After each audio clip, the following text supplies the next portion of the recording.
everyone, and welcome back to Jesse Hecht Creative. Today we're going over some SpiderMan the Animated Series inspired figures, Six-Armed Spider-Man, Doppelgänger, and Tombstone from Marvel Legends. Before we begin, make sure to hit that like button and smash that subscribe button. Now let's get to it. Six-Armed Spider-Man, a freakish sight to behold. Taking a look at this guy up close, this is a remold, I think, of the Amazing Spider-Man figure. Mostly the head, and I think the arms, and maybe the hands as well, maybe the feet. A lot of this is reused except for the body. The body's brand new. No joints in here though. We do have a swivel and then a hinge on the head. Very nice Spider-Man head, by the way. There are recessed web lines. I wish they were colored in. Oh well. Up and down and sort of all the way around on that arm.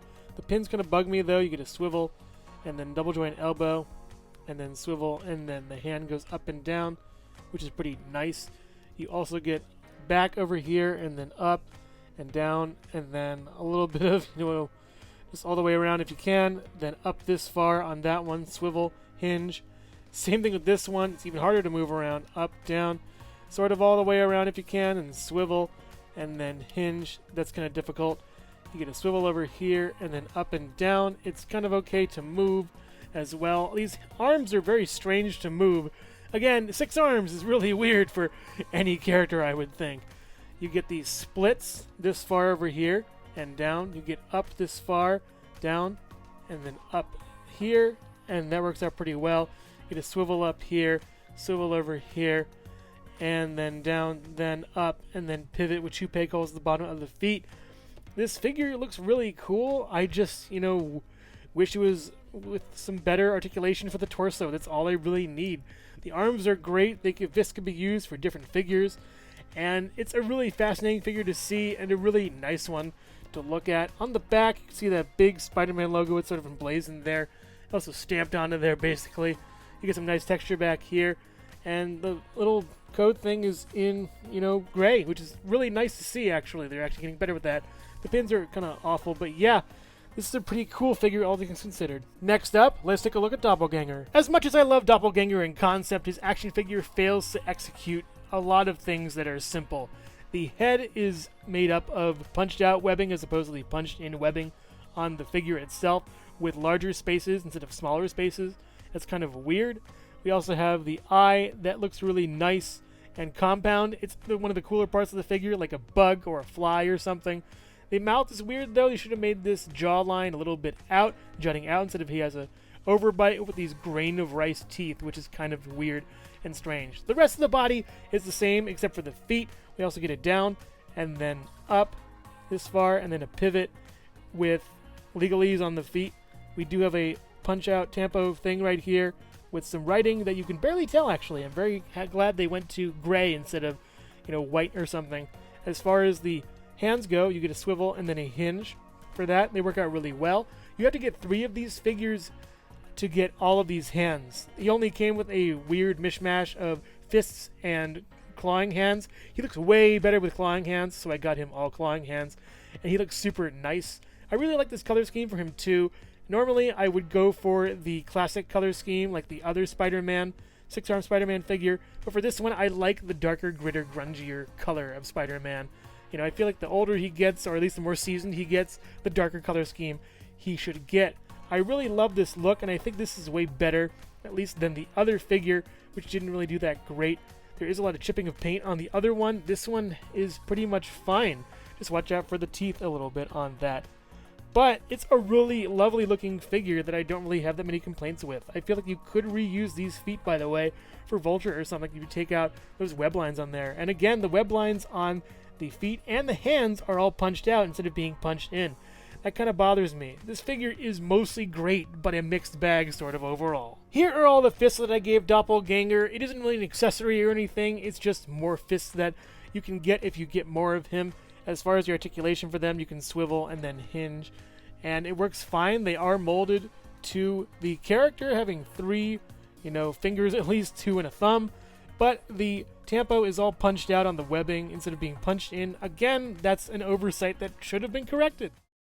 Hello everyone, and thank you so much for watching so far. Make sure to click like, subscribe, share, and leave a comment. You can also click the bell icon for more creativity. Now let's get back to it. Get your graves ready, because here comes Tombstone. I really love Tombstone's head. He was a great character in the animated series, as well as Spectacular Spider-Man, which I really loved him from. The bat nose is really nicely done. The eyes are really neat. I love the hair. The face, that rictus grin, is amazing. The eyes are really piercing too, and very sort of Dracula-like. He has a lot of mottled texture, almost like a Tombstone in a way. His skin color is like gray almost. It's really neat. That collar screams 80s. It's really fun. He gets some swivel and then a little bit of pivot along with back this far, forward this far, crunching into the chest. Very big detents on that head. Up here, down, all the way around. This is the Hyperion body mold, by the way. We get some nice swivel and then a double hinge. Elbow, down and up. This can float around a little bit if you want to. This cuff, really nice cuff, by the way. I love this detail a lot. The belt is not floaty, by the way. We do get a swivel here and a crunch back and a crunch forward. And we also get out this far, in, up this far, down, back, all the way back, and down. Swivel at the top, swivel at the bottom. Another cuff down here that's free floating. Very nice looking.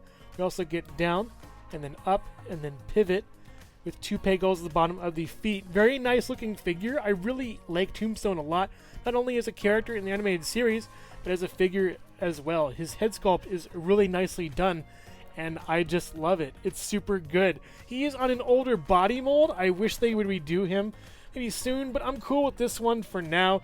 The back is mostly, you know, black except for the belt. And the belt's actually painted really well. I liked it a lot. The face and the belt are the best parts of this figure.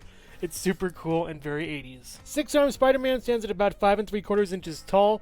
Same with the Doppelgänger figure. A little bit higher than him, actually, with those feet.